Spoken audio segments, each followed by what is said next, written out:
মুসা আলাইহিস সালাম আল্লাহকে একদিন বলছেন, আল্লাহ আপনার সমস্ত সৃষ্টি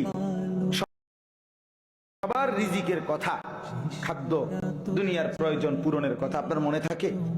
আপনি কেমনে মনে রাখেন? আপনি সকলের রিজিক কেমনে দেন?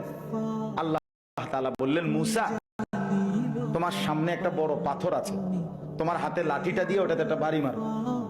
তাফসিরে রুহুল মাআনিতে আমি নিজে পড়ছি, আরবি তাফসির। মুসা আলাইহিস সালামকে আল্লাহ বললেন, এই পাথরটার মধ্যে লাঠি দিয়ে আঘাত করো।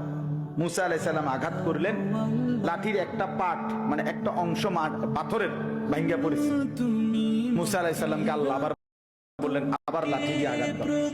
আবার বাড়ি দিলেন, পাথরের একটা অংশ আবার ভাঙ্গা পড়েছে। আল্লাহ বলেন, আবার মারো, আবার মারো। 4 বার মুসা নবী ওই বড় পাথরটার মধ্যে আঘাত করছে। 4 বারে মোটা মোটা 4টা টুকরা ভাঙ্গা ভাঙ্গা পড়ছে।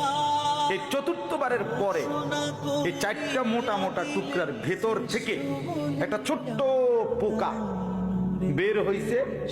মুসা আলাইহিস সালাম দেখতেছে এটার মুখের মধ্যে একটা ছোট্ট সবুজ একেবারে পিচ্চি পাতা, এটা কুটকুট কুটকুট করে খাইতেছে।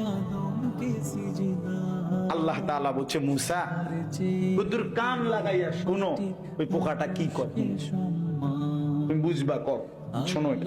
মুসা নবী কান লাগাইয়া শুনতেছে, ওই ছোট্ট পোকাটা যে গভীর পাথরের ভিতরে ছিল, সে বলতেছে, সুবহানা মান ইয়ারানি ওয়ালা ইয়ানসানি, আমার সেই আল্লাহর প্রশংসা করছি যিনি আমাকে সর্বক্ষণ দেখছেন, যিনি আমাকে কখনোই ভোলেন না,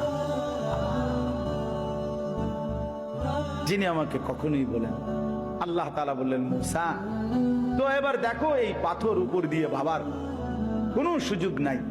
এই পাথরের 4টা স্তর ভেতরে এই ছোট্ট পোকাটার মুখে সবুজ এই গাছের পাতা যে মালিক পৌঁছায় দিছেন, তিনি কি সকলের রিজিক দিতে